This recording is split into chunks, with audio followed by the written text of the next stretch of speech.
This video should help you understand how to do the Oblique Views assignment. You should download that from the course main page. This is the starting point that you're looking at, and I've opened it with AutoCAD 2019. We have two sets of assignments here, and so you're going to have two oblique views. We have a top view here, front view, and right view. And down here we have a top view, front view, and a right view. Now there are three types of obliques that are typically drawn. Cavalier, which has a true depth. Cabinet obliques which have a 75% depth factor. And general, which has a 2/3 or 66% depth factor. But you don't have to be limited to those three standard types of obliques. You can use another depth factor as you need to make it easier to draw. In this case, I'm going to use another depth factor. The first step in doing an oblique is to choose one of the three orthographic views as a starting point for the view. Now, I'm going to choose this view for several reasons, because the front view tends to be the most interesting view, and secondly, because this view has circular curves. Now, oblique views can only do circular shapes in the undistorted plane of the oblique. One of the planes of the oblique views is true shape. So I'm going to use the boundary command to copy these three zones. Let's hit the space to stop there. M for move. Pick those three new shapes created by the boundary command. Pick an arbitrary base point and an arbitrary second point just to decide where I want to put it. Then on the Home tab, use the measure command and measure the depth. Okay, it says the depth is 10 inches. So 75% of 10 would be 7.5. Half of that would be 3.75. So I could draw a cabinet oblique. If I drew a full Cavalier oblique, let's say that I went 10 units. I'm using polar snap on here. So if you see, I've got my polar snap mode, and the polar snap mode is set to snap at those angles. You could draw a different angle. It could be 30 degrees or it could be 60 degrees. The angles of obliques are not preset, so you can draw any angle you would prefer to. And so this depth is exactly that depth. And so you can transfer it exactly. I'm going to use 60% of the depth. So this 10 is going to become 6, and 5 is going to become 3.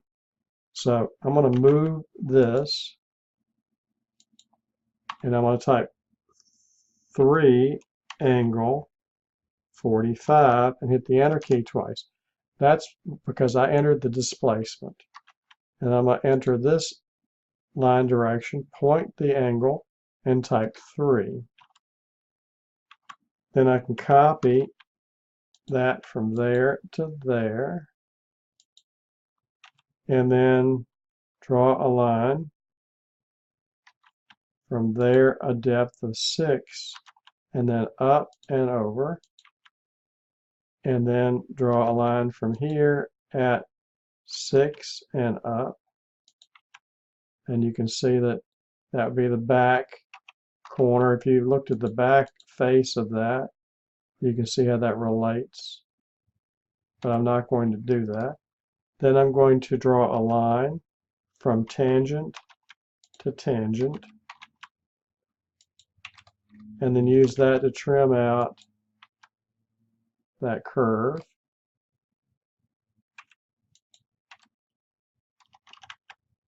Doesn't seem to want to trim it, so I'm going to trim using this curve.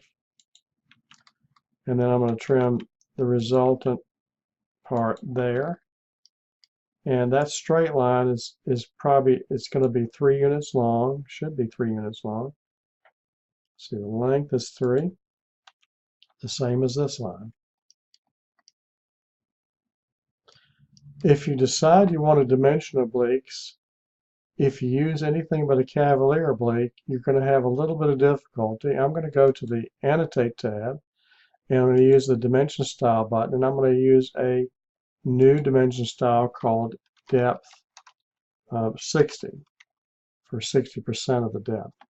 And then I'm going to use a scaling factor, but I don't have a scaling factor in mind. It can't be 0.6, but I could do 1 divided by 0.6 to get the dimension number back up by a factor, the reciprocal of what I shrunk it by. So I'm copying that into the scale factor, and then I'm going to set that current and dimension the depth. Now, I don't know whether I have a dimension layer. Let's go ahead and create that layer first, just so I'll do dimension. You'll notice that on this particular layer, hey, there's something missing. It doesn't mean it won't work. It's just kind of crazy. Sometimes the display system doesn't work. I'm going to change to the dimension in there and measure that distance. Notice that the distances are being done correctly, but they're kind of an odd angle here. So on the Annotate tab, if you use the Dim Edit Oblique option, which is on this flyout here, Oblique, then you select these two objects, and then you enter an angle of 0. It'll land that way. And you may even want to change the text angle. And then you can go back to the ordinary dimension style, let's say annotate it, and do the rest of the dimensions if you wanted to dimension directly on the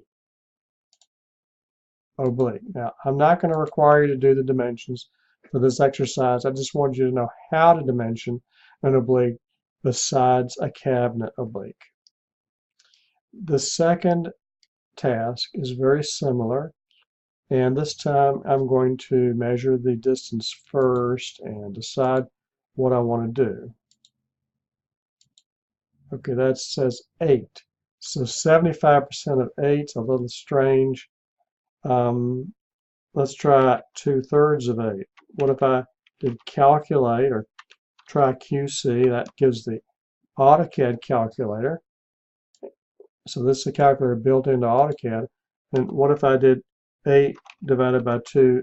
Let's see, 8 times 2/3. Well, that's kind of an odd size too. So why don't we just go ahead and make this a true Cavalier oblique, and then we can make adjustments later. So boundary, pick, move, pick, space to finish selection, pick, and copy. Now the distance here, measure geometry, again is a distance of 4. So I'll move this distance, I'll move this object 4 angle 45. And then draw a connecting line and copy to finish it up. I'm just making multiple copies of that connector.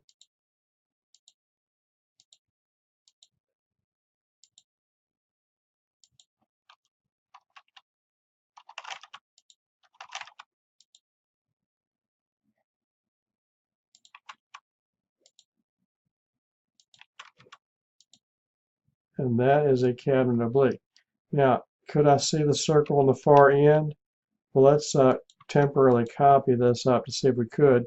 And you can see that the bottom of that circle is not going to be seen. Now, how would I convert this to something else? It would be a little more difficult, but not too hard. For this particular task, I might want to use the length option, the length command or lengthen command. And so I would use a %, or so let's type %. So I want to use 75%, and that would convert each of those lines into a cabinet oblique depth. So I select each line. On the end, I want to shorten.